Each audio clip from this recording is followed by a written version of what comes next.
How many of you have this thing called a website? Okay. Now, yeah, it's this thing called the internet that came out, a couple decades ago. So I look at anything online as real estate. Back in my direct mail days, when there was no internet, I always loved the line, the difference between a $1 bill and a $100 bill is the message on the paper.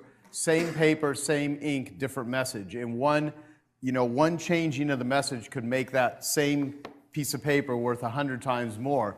Well, the same thing goes with any of the virtual space. It's what you say, how you say it, how you compel people. And someone that actually knows how to print virtual money would be Russell Brunson. And he has a whole process and a whole company and a whole software that can do this for you. And so he's going to take you through something that I'm sure could be potentially worth millions, if not tens of millions of dollars to all of you. So give it up for Mr. Russell Brunson.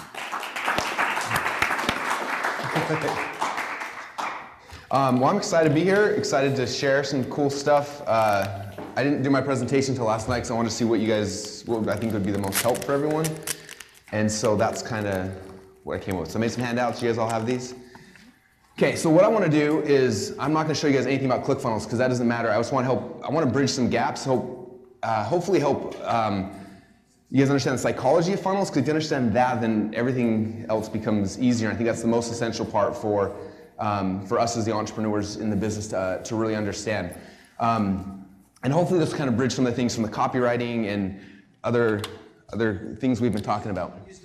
Okay, so a couple things.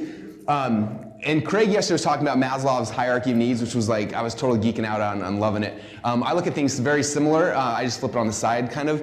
And I want to kind of re-show this because it'll help my next thing I'm going to explain make more sense. So I look at the world where there's cold traffic, there's like warm traffic, and then there's hot traffic, right? So, and I got the picture there in my little handouts. If you ever read my book, .com Secrets, I sketch out everything I do because I'm a visual person. So this is the sketch. I learned this initially from Gene Schwartz. He talked about if you look at like any market, there's like this awareness, this cycle of awareness, right? Over here, people are unaware of what's happening. After they're unaware, eventually they become problem aware. From problem, they become solution aware. From solution, they become product aware. And then they're most aware. And so just kind of noticing like the people's companies here who are doing well but not where they want to be, it's almost the biggest thing I see everyone doing is that you've become masters at selling like here. This is like the warm market, right? And so you become really good at that. But to scale, you've got to step back. You got to come back to here. This is like your existing audience who loves you. This is like Facebook, they love the market, but they don't understand you. And this is like the cold hard masses. And in my mind, the only way to grow past 10 million or so, I think most businesses can be really successful here. You have to master this to get to about 10, and beyond 10, you've got to become a master of this. This is like, how do you create your offer in a way that it goes to the masses, which is very similar to what Craig was talking about. And so that's kind of how I look at things. And it kind of leads me to the first important thing we'll talk about here, called the Epiphany Bridge. So, anybody in here ever done network marketing? For very short periods of time. And they'll admit they've done network marketing. Okay, so I'm gonna grab something real quick because it'll help illustrate this. So I have a buddy that started a network marketing company, and he wanted me to join it and to market it. I said no a million times. But eventually, he sent me some of the product. I loved it. It was really, really good. This is a company called Prove It. Anyone ever here heard of Prove It? No one here? Okay. If you've studied Dave Asprey's stuff about like high-fat diet, skinny your body, ketosis, this is the product they made. You drink it, put your body immediately in ketosis, tastes like candy, and it's awesome. So I helped them write a pitch, and wrote this pitch for them. They took it out, and in the first 6 months, the company had $20 million in this pitch. This year, they did over $100 million, and it's just growing like crazy because of the pitch. And I want to explain. After I wrote the pitch, they wanted me to come out to the leadership team and explain to these network marketers like how to use this asset I created for them, right? And so I love network marketers, but I'm also scared to death of them because they just pounce on, that feeling where you're just like, ugh, like I was getting pounced by everyone. And so I come in this room and I walk into it's a room probably about 3 times as many people as this, and they want me to show them how to use this new message to sell more stuff. And I'm looking at the audience and I'm trying to think, like, what am I going to talk to about these guys? Like, they don't understand funnels or marketing. They're a bunch of people who are selling stuff. And as I'm looking at this audience of these network marketers, and like prior to me coming in the room, I was watching them as they were like pouncing on hotel employees and other people. And I had this thing popped in my head, and I want to share this because it's like the key now to everything we do. So this is like a typical person, right? I'm gonna make fun of network marketers, but this is you, right, in your business. So like, we were born, we went to school, things were going well, and all of a sudden something happened in our life that got you excited about what you're excited about, right? Dean probably initially sold a car and was like, holy crap, I can sell cars, made money, right? And then he sold a house, and then every one of you guys, like, something happened. You were just normal humans, something happened, and all of a sudden you had an epiphany. Where you were like, holy crap, real estate's the greatest thing in the world. Holy crap, financial stuff. Like, something happened where you had this big epiphany, right? And it like changed your whole life, right? You guys all remember that moment when it happened for you. You had this epiphany, and then you went over here, and then all of a sudden, the worst thing possible happened. You started like, this is the coolest thing in the world, and you start geeking out on it, right? So I'll draw this dude with glasses. So you start geeking out, and you're like, oh, this is so cool, and you start studying, and you just start doing the research, and you start going deep. So I was looking at these network marketers, and I was like, this product, I was watching these guys in the hallway, and so like people walking by and they're pouncing on people and they're like, dude, you gotta quit burning glucose. That's why you're so fat. You gotta switch your fuel from glucose to ketones. If you do that, you won't be fat anymore. And it's like, man, if you have beta hydroxybutyrate salts in your drinks and in your coffee, then blah, blah, and all this stuff. And I'm watching this, right? And so what happens is we come into this world, we get excited, and we start geeking out, and the worst thing possible happens to us. We learn this thing we call techno-babble. And every one of your businesses, you got a crap ton of techno-babble, right? And it's these words that you use to describe things, okay? And so what happens is you meet this prospect, and they're so cool, and you grab them, and you're like, okay, this is my prospect. I got my shot at him. And you're about to like, I'm going to tell them everything I know, and they're going to buy my crap, and it's going to be amazing. And then they, blah, and you like spew out all this techno-babble on the person, right? And watch these network marketers just spew the stuff out of people, and they're freaking out, and they run away, right? And for most of your businesses, like, how many of you guys know that you use techno-babble? Like, there's words for your industry that you use that you shouldn't probably be using, okay? And so the reason why, like, what happens, this warm market understands your techno-babble, and they're excited to buy your crap over and over and over and over again, okay? But everybody else, they haven't geeked out yet. And so the key, this is what I found, like, the key for me to sell anything is I have to stop this right here. I gotta cross out techno-babble, and I gotta stop this because this is what kills sales.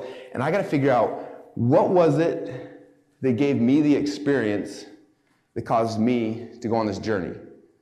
If I can figure out what gave me this epiphany, and if I can give somebody else that epiphany, I do not have to sell them anything ever. They'll have that epiphany in their mind, and they're gonna geek out, and then they will cause a revolution. They will go so crazy on it. I gotta step back here. So when I was talking to this network marketing group, and the pitch I wrote, I was telling Craig this yesterday, I got equity for the company for writing a pitch. It took me less than an hour to write the entire thing. And the reason why the owner of the company wrote this pitch, he sent it to me, and it was like the worst thing ever. I was like dry heaving in my mouth, like, oh, that was like such a bad, it was all this, like thousands of like pounds of techno-babble just like spewing forth, and like I couldn't even read the whole thing, and I was like, this is so bad. And he was a friend, and it was like 2 o'clock in the morning, I was sitting in bed, I was like, I know he's gonna call me, want me to critique it and give him feedback, but it just sucks, the whole thing. So I just deleted the whole thing. I was like, I'm just gonna rewrite this for him. And so the first thing I did is I was like, because I believed in this product, I believed in the concept, I was like, this is really, really cool.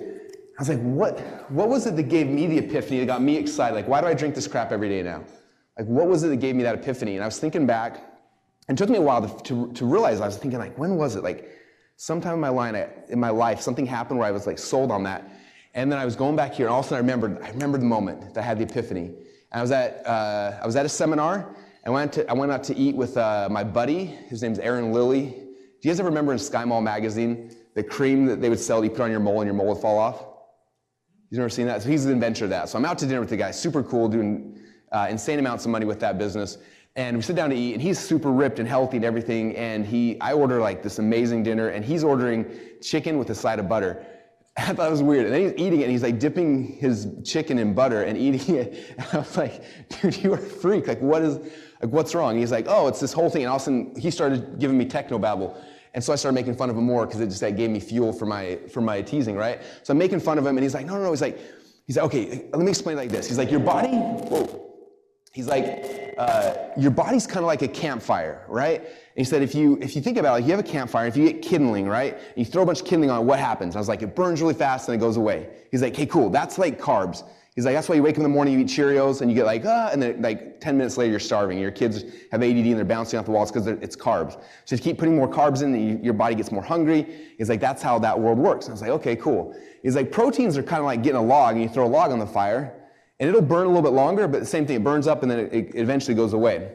And he's like, fats are like coal. He's like throwing coal on it. It's harder to get the fats to catch on fire, but once they're on fire, like they burn warm and hard and dark. And he's like, that's the best energy source, because as soon as they're lit up, they'll burn all through the night. He said, that's like eating fat. And he's like, if you can transition your body from eating carbs and proteins to processing fat, then you've got this amazing thing where you lose weight, you feel more energy and everything. And I was like, oh, so that's why you're dipping your chicken in butter. Like it made sense to me, right? So when I wrote this pitch, I just wrote it's a 3-minute explainer video about a dude in a campfire. I tell my epiphany and why it's important to be in ketosis, and how this product puts you in ketosis instantly, and that was the pitch. 3-minute video, took the company from 0 to $100 million in 18 months.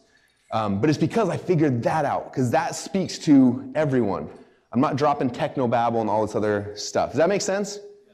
So the biggest thing that I think I can share with all you guys is figuring out how to get out of this stage. Because this is where all of you guys are stuck. I've heard you guys talking about your business, and you're always throwing technobabble, assuming that any of us have any idea what you're talking about. And most of the times, I have no idea what any of you guys are talking about. And it's like, because this is so second nature, this is your superpower, this is like what you're good at and you understand, this is where you lead from. If you get rid of that and figure out this piece, like this is the key. And I'm gonna share some other things, because I have so much respect for what Craig does. Like, I don't think anyone's ever studied him. Like, it's probably creepy for him to know, like, how much I watch what he does, because, like, I have so much respect. And I look like what he does is like a sniper rifle, right? Like, he spends so much time crafting this message. It's just like, flawless. And when he gets it right, like, it's like a sniper rifle and blows up a company. I'm not nearly as skilled as him. And so, like, what I've become a master at is this process of telling these stories. And I watch good copy like his, so I get good at, like, incorporating it into my speech patterns. I think I'm kind of like a blend between these two. Like, I'm kind of in the middle there where, and I'm doing a lot of stuff to be able to figure out messaging. I'll kind of show you guys that here in a minute. But this is the best copywriting, I think, is mastering this piece. Mastering the telling of stories, because, and the process I'm going to show you guys here is you can do a lot of them every single day. You're doing them, and you're finding the ones that work, and you're pushing away the ones that don't. And you can move through things really, really quick, okay? Any questions about the Epiphany Bridge? So one other thing, I had a big realization the other day as I was kind of going through this. How many of you guys have ever had something amazing happen to you, and you go to tell your friend, like, this cool thing happened, you tell them this whole story, and they're like, oh, and you're like, no, like, and you tell it to them again, and they're like, no, that sounds really cool, man. Like, you're like, no, dude, like, God, you had to be there. If you were there, you would have, like, felt what I felt. How many of you guys have ever done that before? Right?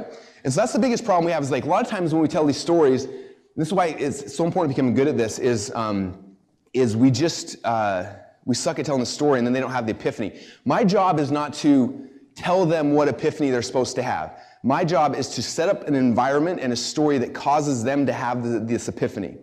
Okay, when Marcus Lamona spoke at our last Funnel Hacking Live event, I had a 30-minute window before the event started where we got to sit down and just kind of talk, right? First time I'd ever met him.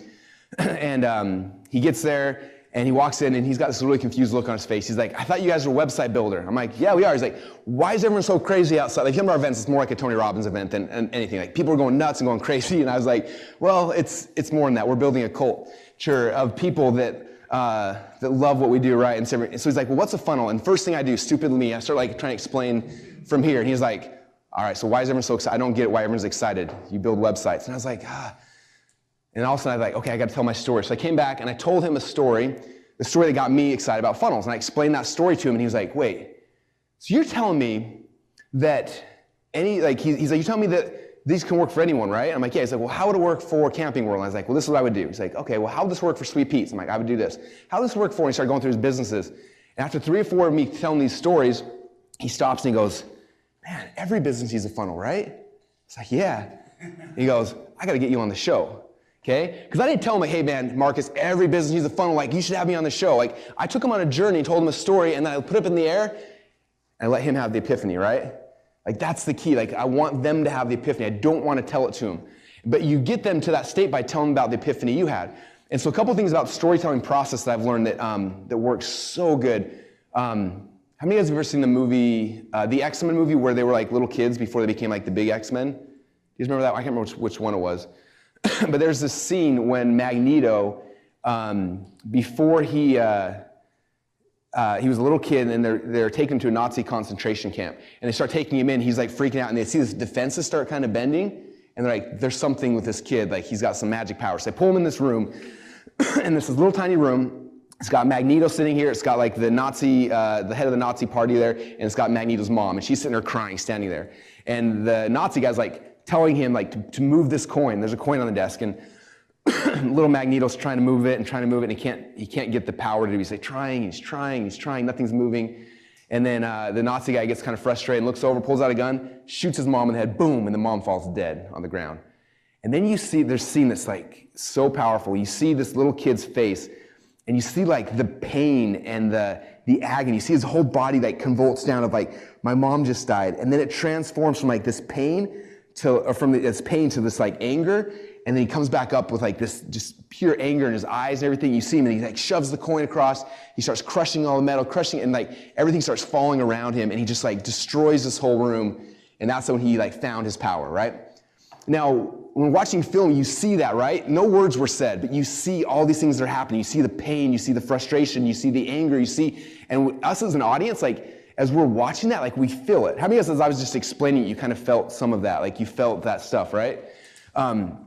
And so like that's the magic of film.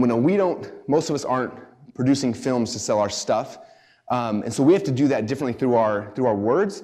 And so imagine if Magneto came and he's like, yeah, so when I was a kid, I was in a Nazi concentration camp. They wanted me to move a coin, and I couldn't do it, so they killed my mom. I was pissed, so I blew the whole thing up. You're like, all right. You wouldn't have had the experience, right?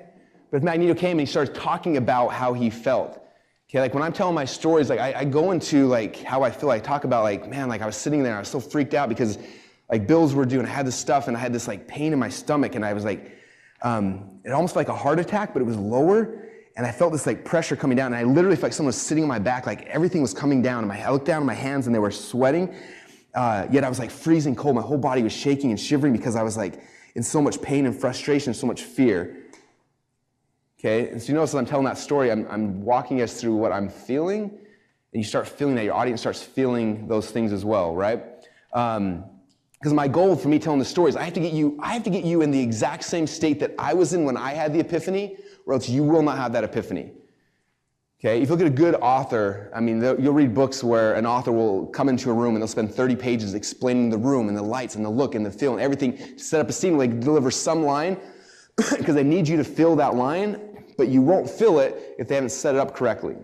So if I want you to have this epiphany, I have to get you in the exact same state that I was in when I had it. Okay? Tony Robbins 101, state control. Like, I have to control their state, and I do that by telling the story in a way that gets you to feel what I felt, so that when I explain how I had my epiphany, you have the exact same epiphany. Does that make sense?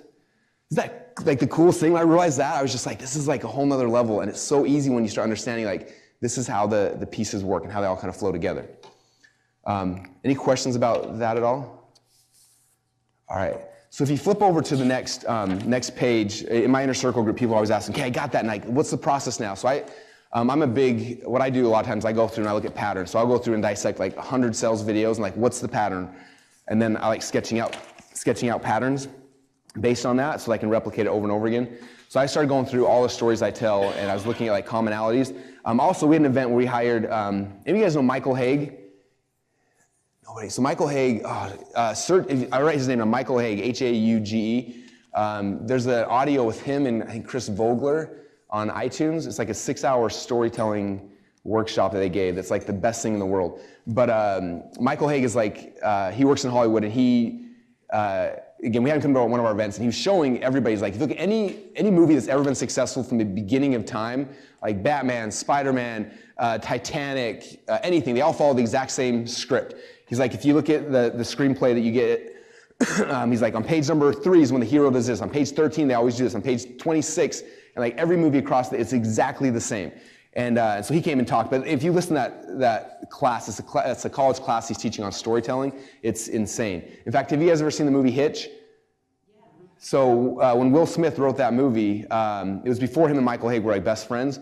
Will Smith said, I was studying Michael Hague's stuff, and I was writing Hitch 100% trying to follow the keys that Michael Hague taught. And then when it was done, he met Michael Hague, and they became best friends, like super good friends. Now, like Will Smith, all these guys, like Michael's the dude that they go to like help map out the screenplay, like super fascinating stuff.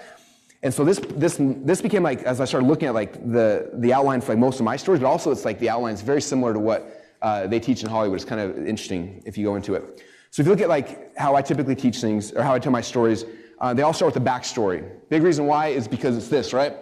Coming back to here, people see you over here as this guru on the mountain. If you start your presentation from there, they have no faith or trust or hope in you, right? Because it's like, well, that's Dean. He can get there, but I can't. So you got to come down the mountain, come back to where they're at, and be like, hey, man, this is where you're at. I was here too. Like, come on, let's go on a journey. I'm going to take you where we're going. So you start with the backstory.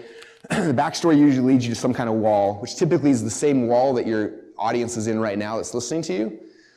And then the first thing you talk about is the external struggle, because this is what your audience is willing to admit.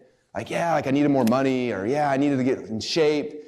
So you talk about like that's the first struggle. But then the second thing is you gotta get to the internal struggle, because this is the only thing that actually matters.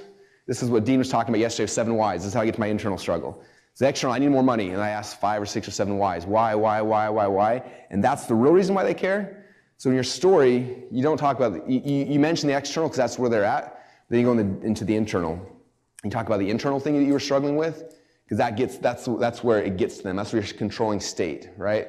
That's where you get into the same state you were in, because you're actually talking to them at a level that they don't ever share. And when you're willing and able to share that, then it causes the empathy you need. And from there, something happens. You have this epiphany. Whoa, check out how cool this thing was. But then after the epiphany, you're like, here's the plan, what I'm going to do. But after you have the plan, usually we still freak out, like, oh, is it going to work? What if it fails? So we have talk about paint the picture of failure, and then we got a call to action, then at the end of it we have a result.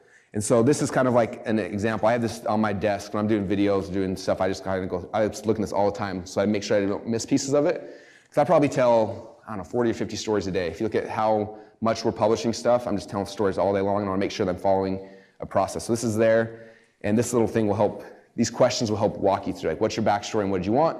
There's a problem you encountered, how'd you make it feel? What was the external struggle? What was the internal struggle? What was the epiphany you had? What plan did you come after the epiphany? What happened if you failed? And how to take action? What was the experience? So some Epiphany Bridge stories I tell are 1 minute to 2 minutes. Some of them are 30 to 40 minutes. But I tell a lot of them. Every one of my presentations, one of the presentations I did, one of the guys on my team was counting things, and in a 56-minute presentation, I told like 30-something stories. So I'm telling them a lot consistently over. If you guys ever watch my stuff, I can tell them story after story after story after story, because that's what gets people here. And if you notice, anytime I get to something where I come to some kind of technical thing, like when I did the pitch for this, I have to explain ketones, because there's a word called ketones. Ketones is technobabble, right? So as soon as I get to the word ketone, I say ketone, and then I stop, and I say, the ketone's kind of like, and I step back, it's kind of like a million motivational speakers running through your body. I'm like, oh, cool. And then now they've got what ketones are, and I keep moving on. So anytime I introduce any kind of technobabble, I stop instantly, take a step back, I tell a real quick story to make it so that word means something to them, and then I can keep moving on. But anyway, I'm doing that over and over. So hopefully that helps. Does that help for like a tool for you guys? Is like how to, people ask like, how do you do your sales videos now? Like, it's really this. These are how most of everything we create is from that. My next book I'm working on now is called Expert Secrets, and it's really about building a cult, to be completely honest. We call it culture. And if you get from my inner circle, we have big things about, hey, yeah, we gotta build a cult. Sure.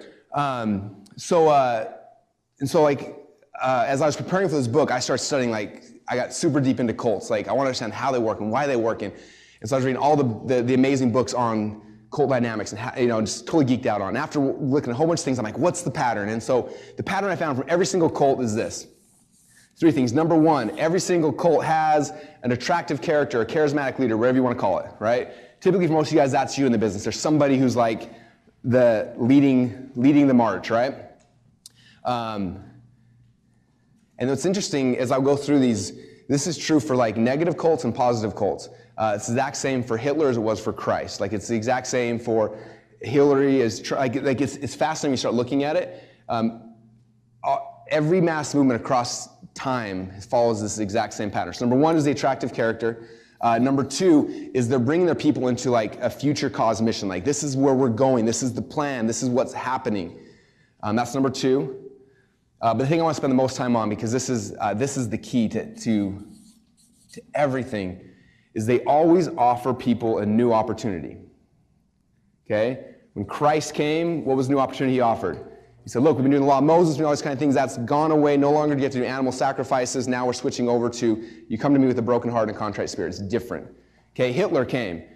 Okay? This is like World War I, like Germany had all this oppression, all these kind of things. He said, look, I'm not going to help you guys to solve this issue and pay our debts off. Like, we're going to freaking take this thing over, and we're going to get this new opportunity, new Germany, and this new opportunity. What most of us are doing is we create products. We call these, in my world, they call them products. Products will make you better, smarter, happier, faster. That's the worst possible thing you could do. Okay? We also call these improvement offers. Improvement. Same thing, improvement offers or ER offers. If you are selling an improvement offer to somebody, I'm going to help you to improve. What are the things that they have to admit before they give you money? That they suck at what they're doing. For me to give you money, I have to admit that I failed. That's it. Okay? Improvement offers are the worst possible things on earth. And if your product's like, yeah, my product makes you smarter, it makes you stronger, it makes you faster, it makes you better, it makes you happier, it makes you sadder, it makes you, if you can tie an ER to it, that's why your business sucks, like to be completely honest, okay? This is the biggest problem most people have is that, how many of you guys right now are looking and you're like, crap, I have an improvement offer. I want to become better, right? Like that's the biggest problem. People do not want to get better, okay? Perry Belcher was telling me this. He said 2% of the world has ambition. So 2% of the world wants to become better. 98% of the world do not want to become better. So as soon as you position what you're selling as an improvement offer, 98% of the world just left. Like you lost 98% of your market instantly. Now you're selling to 2% who actually want to become better. Way harder to do. Okay? If you want to get a mass movement and you want to build a culture of people that give you money, it comes down to this. It's creating a new opportunity. That's what people want. Everyone wants a new opportunity. Okay, so the question comes back, well, how do I create a new opportunity? And so I was looking at like all the different opportunities we looked at. And new opportunity. And they're basically, all new opportunities can be broken down into one of two things. Number one, they're called opportunity switch. And number two is an opportunity stack. Now, most of your offers, the good news is typically you don't have to change your whole product. You have to change the positioning of that product. Okay? If I come to people and say, look, this is the current opportunity that you are living your world under, I'm not going to help you make that better because it sucks and it's painful. Like the other thing about improvement offers is most people have been doing that their whole life and they've tried to get better, they've tried to get better, tried to get better. So in their mind, they associate pain with becoming better at that thing. As soon as I offer a new opportunity, they have no idea of what that means. There's no preconceived notions. There's no idea of pain. It's just like, wow, this is the new thing. Okay, it's the reason why this did so well. I didn't say, hey, this is a way to lose more weight. I said, look, this is a whole new opportunity. No longer do you have to work out hard to get your body in the state to burn fat. You take this thing, it tastes like candy, you mix it in water, you stir it up, you drink it, and your body's in a fat burning state instantly. Like, this is a whole new opportunity. Boom, $100 million, right? It's all about that, like opportunity switching or opportunity stacking. So some people, so I always look at this as like an opportunity switch is like, hey, you're driving a Volvo, I'm going to put you in a Ferrari. Okay, I'm switching your opportunity. Here's like, okay, you got a Volvo, you love it, but on the weekends you need a nice car, so I'm going to stack. It's an opportunity stack. I'm going to sell you a Ferrari, so now you've got both of those. Okay, and then the opposite of all these is obviously the improvement offer. This is, do you guys know Perry Belcher? So if you want to hear how Perry explains this, so Perry was explaining, the first time I heard him talk about this was like, he was talking about from like a marriage standpoint, right? You're in your marriage, you're not happy, you got three options. Number one, you can improve, you can go to counseling. Yay, that'll be so much fun, right? So much pain, right? Number 2, you get a new wife. Number 3, you sleep with the secretary and you just have an opportunity, right? These are easy things for people to go to. This is pain, this is hard, this is why people do not want this, okay? And so if you're structuring it like this, you gotta say, look, let me step back. How do I change what I'm selling to this? If I can figure out how am I taking, what's the opportunity they're currently in that I'm trying to move them to? Okay, if you look at the good offers, okay, if you look at, I was in weight loss, now I need probiotics. This is a whole new opportunity. You didn't even understand this, but your gut's all jacked up. This is the new opportunity. Holy crap, I don't have to run and lose weight. All these things I've tried in the past, I can try this new thing. That's the key.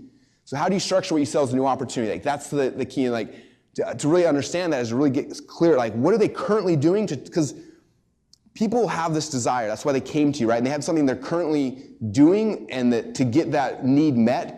So you look at that, here's the need they're trying to get met through some vehicle. What's the vehicle they're currently using? Now I need to get them out of that vehicle into my vehicle that's going to help them meet that same desire. Okay, so I got to become crystal clear, this is how they're trying to meet their desire. This is the vehicle or the opportunity they're currently in. And I'm getting them to switch out of that to this one. That's the way to rethink through your brain of how to structure what you're doing. Does that make sense? And then it's either going to be an opportunity to switch, you're getting out of this vehicle and moving to this one, or hey, you're currently doing something that's good. I'm not going to make it better, but we're going to stack a different opportunity on top of it. So this might be, you've got a gym right now. So I've got a buddy that does, he comes into gyms and adds on a whole new marketing system. So you already have a gym, you're already doing yellow paint, you already do your stuff. I'm going to come in, I'm going to stack a whole new opportunity on top of it. Maybe it's a yoga studio inside your gym, or it's going to be a different marketing, but it's a stack as opposed to an improvement. Okay? So I'm curious if you guys, as you're looking at this, within what you offer right now, how many of you guys think that what you're offering is probably is going to be an opportunity stacked to your market? And how many is it going to be an opportunity switch? Yes, so many of you guys is going to be both. Yes. Okay. Everyone, I think, did opportunity stack by doing 100K. Stack it. And how many was, yes, thank you for setting this up. So if you think about this, typically when somebody is first coming into my universe, the first time they meet me, my first job typically is an opportunity switch. How many guys, when you came into 25K, it was an opportunity switch? I've been trying to get these things met in EO or YEO or through this or that or whatever. It's crap, none of this stuff works. I'm going to try this. How many guys was an opportunity switch when you came into that? Okay, so now you switch to get in there, and then typically the back end stuff are more stacks. Now you're sold in this opportunity. Now how do we stack things? Okay, any questions about that?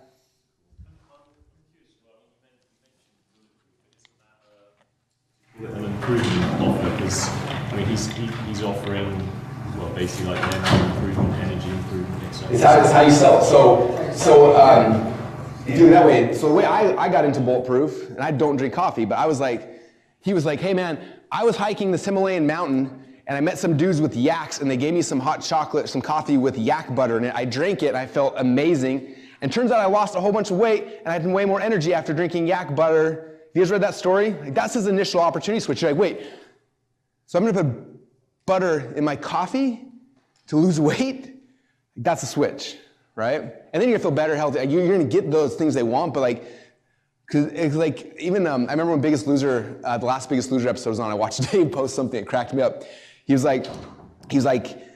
making fun of this, right? Here's Biggest Loser. They're going to eat healthy. They're going to lose weight. They're going to do all these kind of things. He's I want to make my own version of Biggest Loser, but it'd be really boring. It'd be a bunch of guys sitting around drinking coffee, working on our computers, losing weight, doing nothing. That's an opportunity. That sounds way better than this, right? I want to switch. I need to switch opportunities. But he could have positioned it as something different. But the positioning is how you get the switch. That's what I say. Most days you don't have to change your offer. You just change how you're positioning that offer. Do you have something, Dean? Yeah, I was just telling him to turn my mic on for a second. It's funny, dude. I hope everybody knows the value of how he's breaking this down, because this is stuff. What you've done better than me is you articulate what you do in a better way than I know how to. Mm-hmm. But what I had internally for years, and I would teach my team too, in the same opportunity switch or stack compared to improvement, is I'd watch people and the difference of when it's somebody new. In my head, the way I like this better, this analogy is better, but I used to look at opportunities like the switch was when you're going through a new prospect, you have to prove there's gold in those hills. You have to tell them that there's gold in California, and you should get your ass on a freaking horse or car and get to California because there's gold in those hills. It's a switch. It's like, I'm working my ass off. I don't know what I'm doing, but there's gold where you can just dig and you find it.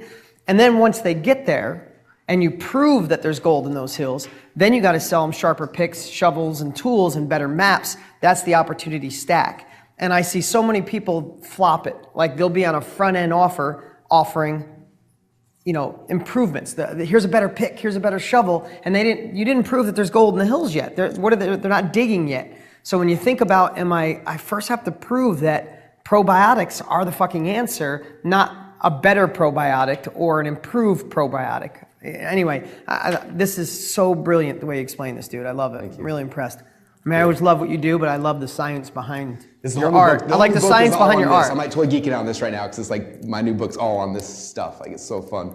And one cool thing, like, have you guys read the book Red Ocean, Blue Ocean? Yeah. I never read it, but I saw the cover. I was like, oh, that's cool. Like I got the gist, right? So I haven't read the book, but I think the gist was this: is like there's this red ocean over here of improvement offers where we're all fighting over trying to like, oh, well, mine's better. I have a little better mousetrap. Mine's a little, no, you're fighting over features and benefits and all this crap, right? And everyone's over here and there's all these sharks and there's blood in the water. Like if you have an improvement offer, you are in a red ocean and you are fighting against every single other person out there. It sucks.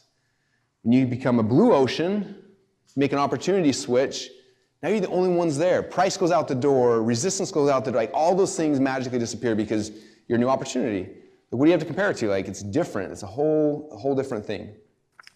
And then eventually, after you, like, bulletproof, right? Like Dave's done that, and now there's people coming into that ocean. But he created this blue ocean. Like, that's why that's such a huge influx initially. Is like it was such a different conversation. It was a whole different opportunity. Went crazy. Now everyone's jumping into that pool, and they'll get more and more bloody. And I think for Dave to keep reinventing himself, it's going to be that. Like, what's the new opportunity? What's the next opportunity switch I need to give him to? And that's what I'm always thinking in my business. Like what's the next thing, and where am I coming back at it?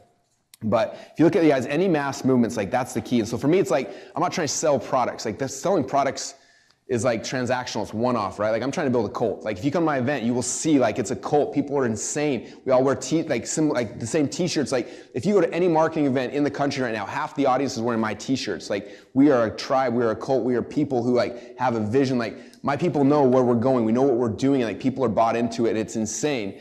And now like when I'm stacking opportunities, like it's like I don't have to even try, and they just buy the next thing and the next thing and the next thing because it's like they're bought into this mission. And so like if you start looking at your businesses and your companies less like what's my transactional thing, and I'm going to get a lead, I'm going to sell them, and like all those kind of things.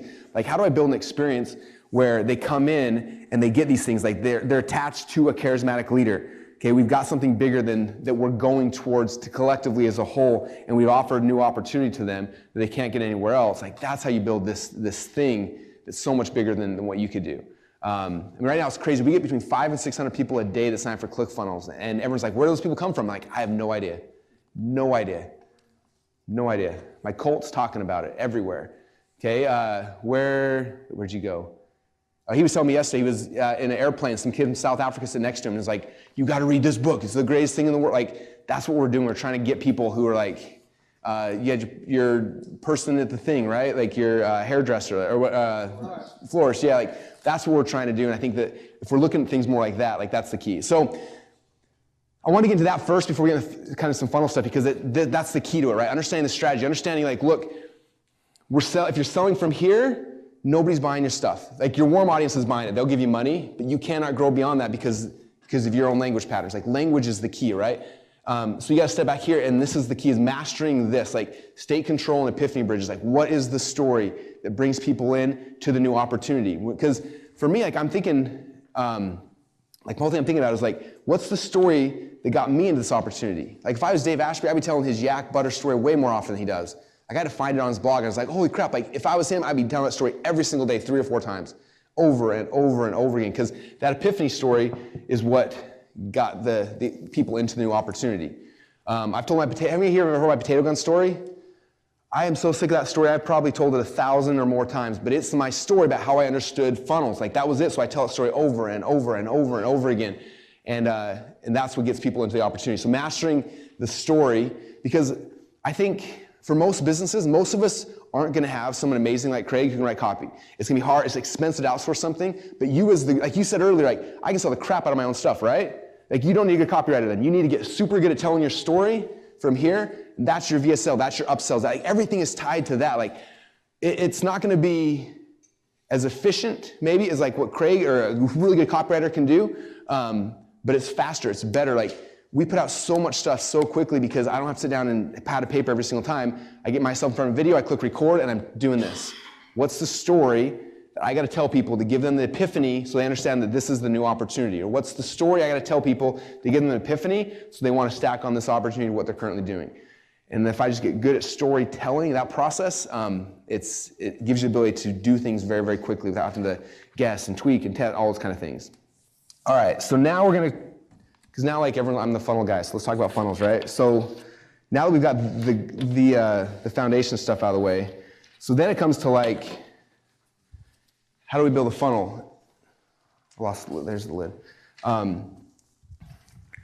So for me, the funnel, like, everyone thinks there's some magic. I have people all the time like, hey Russell, do you have an MLM funnel you can give me so I can blow my MLM? Like, I have a funnel that's worked for someone I can give you. Or like, hey, I'm doing this. Like, even like the book funnel, I was snickering a lot yesterday. Everyone's like, I need your book funnel. How your book funnel works? Like, well, kind of, like, y'all have the funnel now. Like, that's like the framework. But that's not, like, it's, what makes it work is this stuff we've talked about, right? The pieces don't change. Like, my funnels are not complicated. If you look at my funnels versus like, I have friends who like to brag about the complexity of their funnels. Like, they're like insane. My funnels are so simple. They're usually 4 or 5 pages and that's it. Like, I'm very simple in my thing. I think, in fact, I was at a Confusionsoft thingy and I was watching these guys and they had like all of their, and these guys were building out these funnels that had like 1 billion different segments and all this stuff. And like, you know those Confusionsoft charts that show like all this thing? And I was just like, sick to my stomach. I'm like, oh, and they're like, yeah, well, like if they click here, then it takes them this sequence. If they don't, then take them to here. And then if they've done this thing for 3 days and they haven't done this, and they go here, and then like all this stuff. And I was like, and they have like 1 billion different branches. And I'm looking at that, I'm like, you know the problem with that? Is I have no idea what the crap to fix if something's broken. There's so many things. I want 5 or 6 variables max. I want my cost per ad. I want my landing page conversion. I want my sales thing. I want 4 or 5 things. And I'm gonna go and spend $1,000 drive ads. I'm gonna stop and look at it and be like, okay, cool. It's one of these 5 things that's broken, or maybe 2 of them. Let's fix just those. But when you got a thing that's got 8,000 sequences, like I cannot make it better. What's more important is become better at selling. Like, me getting better at telling a story is better than 8,000 different segmentations of lists. I'll make way more money by becoming better at telling my story than I ever will from the guy that didn't click on email 13, send him this one instead, and then send this one at 2 in the morning, and then like, holy crap, like, just sell your stuff better, and that's like worth 1,000,000 times more than that, right? So make them simple. Like, all my, everyone's cheering back here, yay, simple funnels. Like, my stuff's all very, very, very simple. But I become a master at understanding this, the opportunity switch to the opportunity stack. So I'm just gonna talk about a book funnel, but this could be any funnel, it does not matter. The first thing I'm looking at is what is the opportunity switch?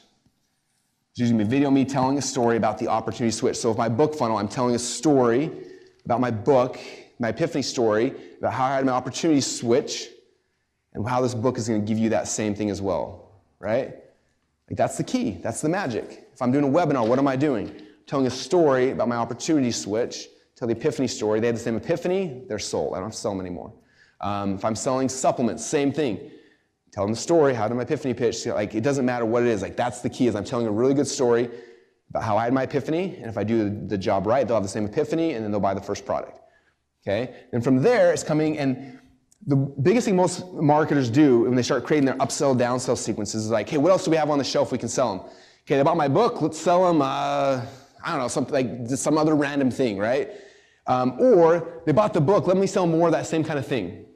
Now, in the supplement world, this is like the default. E-commerce / supplements, it's kind of like, remember AEIOU and sometimes I and W, or E and W, whatever that is. Like, there's two times this rule breaks.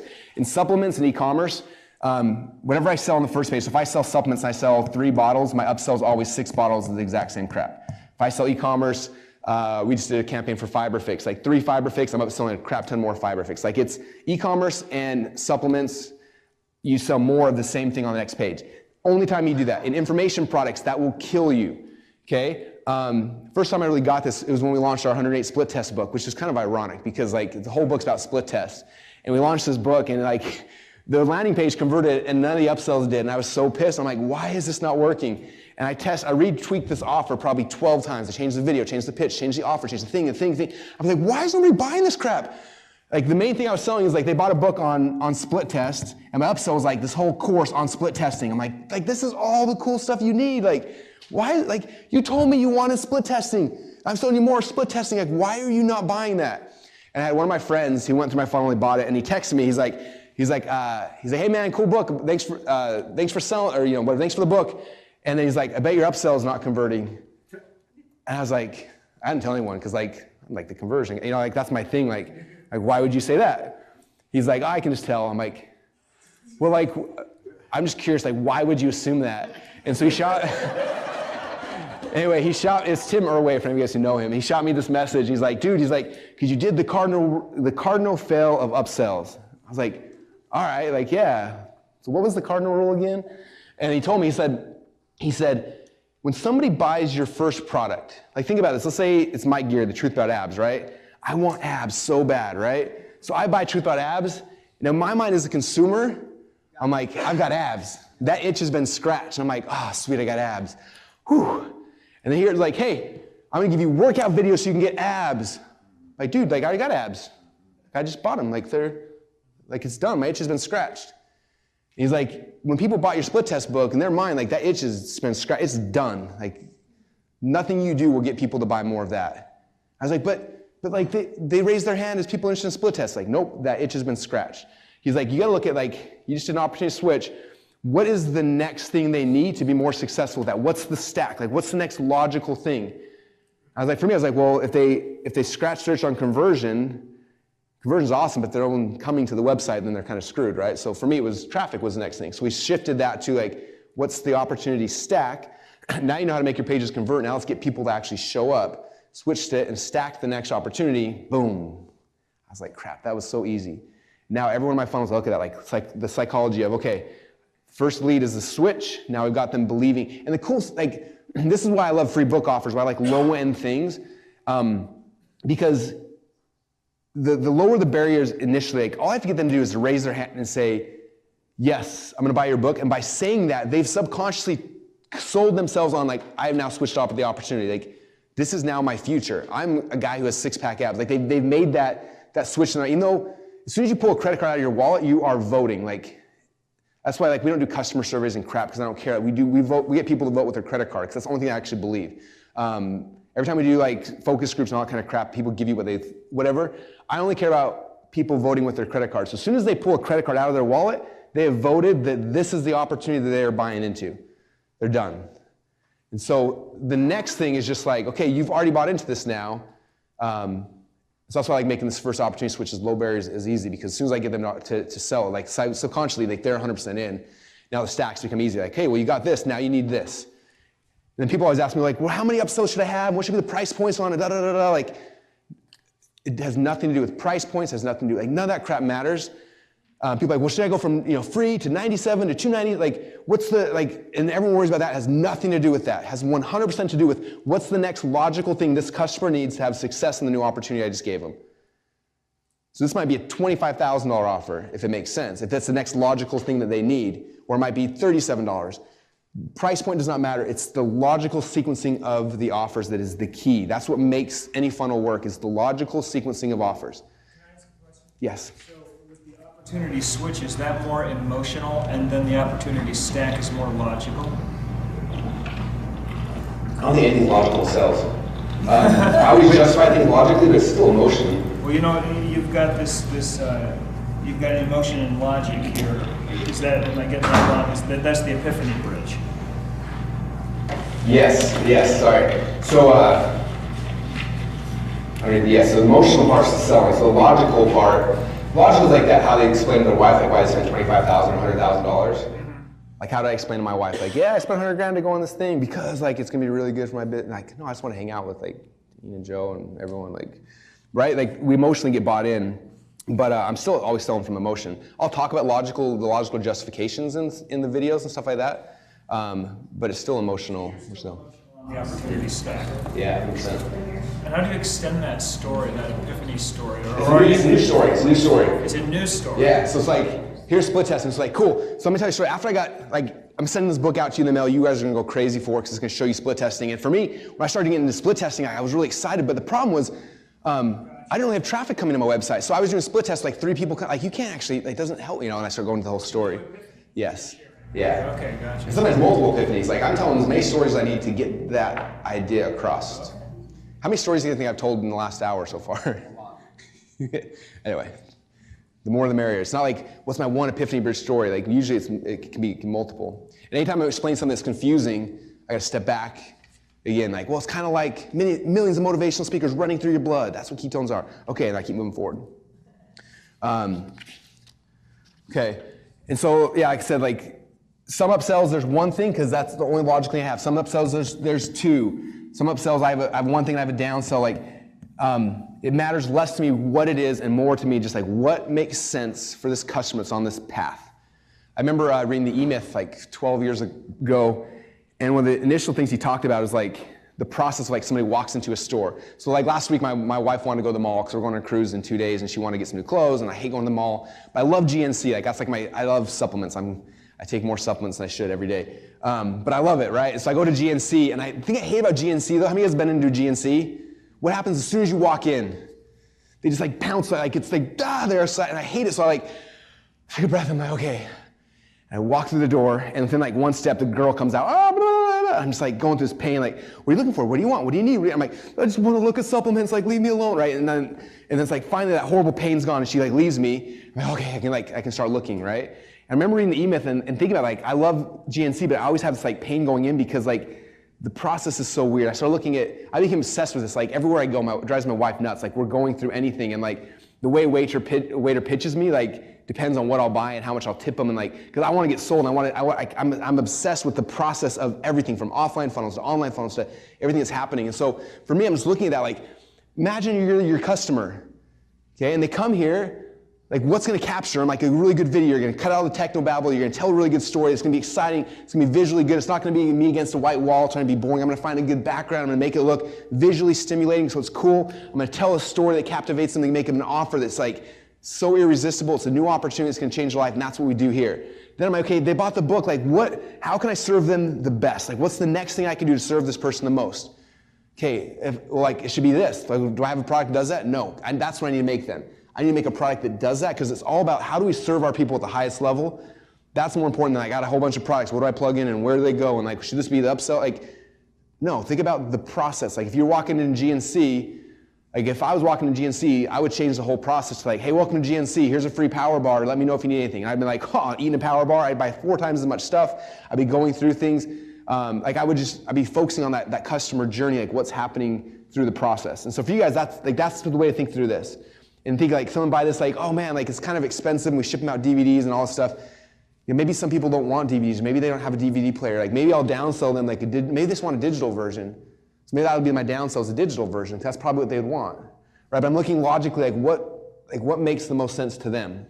And if you can craft that, that's the magic. That's how you get a funnel that converts and how you make it work awesome. Russ, how long on that first page? How long generally? Do you have a time frame of the ideal video length? 3 minutes, 45 minutes. This is what. Or does size really matter? So one of my professors told me one time. He's like, it's like a girl's skirt. It needs to be long enough to cover the subject, but short enough to still be interesting. So that's like my gauge in my mind always. It's like if it's getting boring and long, then but I don't have like a timeline. It's like how long does it take the story where it's still engaging? It might be 3 minutes, it might be 20 minutes. If I tell a good story, people will sit there. So that's more important. Yeah. Usually, but like there's a duration to like the price of something I'm selling and how long it is. If it's a free book offer, I don't have to do a lot to get people to take that, but I still need to get them to buy into this, or else the upsells won't convert. A lot of times you see people book offers like, get my free book, it's amazing, you're gonna love it, like it's free, and that may work good for like getting people to buy initially, but it kills you everything back here because they're not bought into the opportunity switch. If you get them to buy the opportunity switch, then everything else increases from the rest of it on. Any other questions about that stuff at all? Cool, so then the last piece of this, oh yeah. Where's the traffic primarily coming from? Okay, cool. All right, the last piece of this. So traffic all over the place, but I want to show you guys what's working the best for us right now. From the last page right here. So this is Anthony DiClemente. He is one of my buddies. He owns this company of biohacking stuff. So we're starting like an online reality show called Funnel Hacker TV, just because we want to, like, with our people, I wish we had like 5 hours like talking about more of this, but like for our customers to build the whole culture, like the biggest thing that we got to do is belief. Like get these guys to believe in like this right here. And so what I do a lot of stuff to show beliefs. Like every Friday we do a show called the Funnel Friday Show, where I'm building an entire funnel in 30 minutes, and I show them over and over and over again that I drink my own Kool-Aid, right? That I'm actually doing this. And it's like the biggest thing for sales we've ever done. So we're building this reality show where basically each week we pick an entrepreneur that's got a really cool product, and we take them, figure out the product, the offers, build a thing and launch it. So he's episode number 1 that's coming out. It was him. He had no list, no following, switching markets to a whole completely different thing, but he's just really good at what he did. So we had him write a book. So this whole campaign went from zero. So I'm saying like this, you don't have to have a big following for this to work. This went from zero. And in the last 6 weeks, we sold 8,000 copies of his book. He just finished his very first biohacking week in Chicago. Had a whole bunch of people pay a crap ton of money to come out there and go through the experience. And this whole business went from zero to it'll do a couple $1 million year number 1, all just from this. Like no other traffic source except for this. As you start going further down the cold, it's different. But for most people, like you can build really good off of this. So Facebook Live. Facebook loves this right now. They are wanting all of us to do it. And so what we do, and I'll kind of give you Anthony for example. So he's got a book funnel. And so the question is like, well, what's the message? Like, what's the best, you were asking yesterday, what's the best Facebook ad? I don't know. I have no idea what message is going to be right. Like everyone responds to different things. So what Anthony said, first thing he has to do is every single day you have to do a Facebook Live video on a different topic. Every single day for the rest of your life. And he's like, but I don't know if I have enough ideas. I'm like, I don't care. Every single day for the rest of life, that's your only job is to make a Facebook Live video every single day. And so what he did is he made a first Facebook Live video. And I was like, it's biohacking. Like, do the weird crap. Like, get things with like lasers up your nose and all sorts of weird stuff. And that'll be like your Facebook Live. And then he did that and like nobody cared. And then we did another one, nobody cared. And then we did another one. And what we found out about 1 out of 10 does what we call force viral. So like 1 out of 10. And what's weird is this usually the message that I think is the stupidest message ever. The first video we had that went force viral, the title of it was How to Biohack Your Vegetables. And it was like, hey, he's cooking. He's like, what you do is you put butter in your vegetables and it's biohack now. Okay, got like, I don't know, 2 or 3 million views and sold hundreds and hundreds of copies of the book. And I was like, I thought the cool ones with the lasers in his eyes and ears would be like the cool thing, but no, it's like the weird, it's never what you think. So all of us, like we build a marketing campaign, we focus on like one thing and it's the wrong one. It's like, no, like, do a Facebook Live every single day for the rest of your life on a different message, and you'll find what the market actually cares about, what things they do. And so it's a consistency thing over and over and over again. So here's a couple things on Anthony's, just kind of prints out as a guide to help you guys because there's a lot of questions on it yesterday. The main things, again, profile picture has a huge thing to do with people actually being part of it. The name should not be a company name. People do not want to engage in companies, and they do not want to share things from companies. They want to engage with you, the attractive character, the cult leader. All the headlines are super easy. They're things that are shareable, so it's not like too complex. It's like, hey, cool, how to biohack your vegetables. What was this one? How to biohack, detox, and get a flatter midsection. And there's a simple call to action with the URL that's not like clickfunnels.com/1234/. It's like something that's also benefit driven, like Biohacker's Guide. It's like, oh, cool, there's the guide. Can you boost these or no? Yeah, I'll talk about that in a second. And you can boost with the URL. You can do that. Okay. Yep. I'll talk about kind of that strategy here in a second. Okay, the video structure, typically, this is the structure. They're usually 3 to 5 minute videos. The first 15 seconds is like, hey, I'm Anthony DiClemente. And then if you have a cult like me, so hey, I'm Russell Brunson, my fellow funnel hackers. I want to talk to you guys about whatever. So we're calling them out. And then the next thing is, we ask people to share it like, hey, if you like this video at the end of it, if you can please share it. That way I know if you like this content, I'll make more like this. If you don't like it, don't share it, and I just won't make any more like this. Some people are like, that's how they're voting if they like it, by sharing, which is huge. So the first 15 seconds, we tell them to share it if they like it, and we ask them to do a favor, like, hey, if you think that's awesome, share it, that way I know. Huge thing. And then 4 minutes of teaching. I would say teaching / telling Epiphany Bridge stories is more important, but telling a good story, the end of it, a call to action to whatever it is your front end thing is. So go get my free book. So Anthony, every single day, he's showing one biohack, and then, hey, go get my book at biohackersguide.com. And then down here, so the very first post, as soon as he starts a video, so when you first do a video, first it goes out to to your fan page, right? So Anthony had 0 people on his fan page the first probably 100 videos, right? Like nobody was there. So he just did it. And as soon as it's done, then what our guys would do is they'd come in the very first post. We try to post a link to the actual offer so that everyone sees that initially. It pulls in a picture of the product, stuff like that. So that's like somebody manually is adding that in. Now because he's got more of a following, as soon as he starts the thing, someone goes in and posts it really quick as the first comment. So it sticks there. And then it goes live. So what we do is typically, for each of these videos, it goes live and we put about $5 behind it just to see like what's gonna happen. If you got more of an audience, initially you don't put money behind it. If you have 0 audience, initially you put about $5 to $10 behind it just to see which ones get some traction. And then as soon as one gets traction, so the way that we judge traction is right here is the ratio, it's a 1% share to view ratio. So how many people viewed it and how many people shared it. As soon as you get 1% share view, we call that internally, it means it's a forced viral video, which means I can spend as much money as I want and it's gonna go viral and it's gonna make us a bunch of money. So about 1 out of 10 hit that number and then we dump as much money as we want or can or need to behind that and it'll just kind of blow up. And so for me, like this is, like the biggest thing I can give you guys is this, like 1% based off of views? it's the ratio of views to shares. Views to shares. So this video here's got 1.4 million views, it's got 10,000 shares, so it's 1%. Huh? Ish. We're not mathematicians, we're marketers. You were definitely way smarter than me. It looks like 1 to, so it's a ballpark, yeah. If it's close, we're gonna blow it up. That's kind of about what we're looking at. And then we can promote it. And so what's cool about this, if you think about everything we talked about earlier, right? We talked about traffic temperature up here, right? What's cool about these videos is that every video, you're learning like what people respond to, what they don't respond to. We realize like, wow, they actually care about biohacking vegetables. Let's do more things like that because they shared it.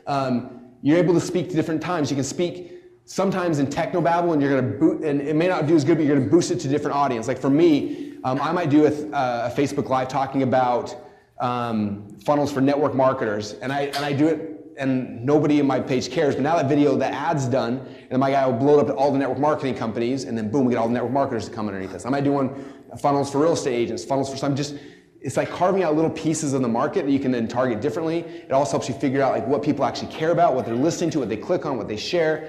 But as of like right now, like this is such a big piece of our strategies because we're learning so much so fast. I mean, I could run 1,000 surveys and not get the same data we get from just doing a daily video every single day, consistently doing it. So from the funnel side, like that, again, those are the keys, you guys. And so hopefully that helps a lot. Yeah. Telling us about your event. Am I allowed to celebrate something? Just kidding. No. We do an event once a year that's Tony Robbins is our keynote this year, and it's basically me on stage with a bunch of so our event's a little different. It's like me on stage, and then we've got people that are ClickFunnels members who are doing it in different markets. Like we got a really cool couple, Brandon and Kaylin. They're like in the fitness industry. They sell $149 product. They're doing, and all they do is Facebook Lives. In fact, they just do Facebook, like they do an entire webinar pitch on Facebook Live, and they'll do, during a live Facebook Live, they'll do $150,000, $200,000 live on it, and they boost it afterwards and do $500,000, $600,000. I've done, so like Jason talking about webinars later today, like if you do a whole bunch of these viral videos like this on your Facebook Live and you're building an audience and stuff's coming that's really, really good, then you come in and you do like your entire webinar. I've done 3 Facebook Lives or me doing my entire webinar live in front of everyone just talking. All of them did over $250,000 in sales because it's just the engagement and live, and it's really, really fun. So a lot of cool ways you can use that. Anyway, I hope that helps you guys, and yeah.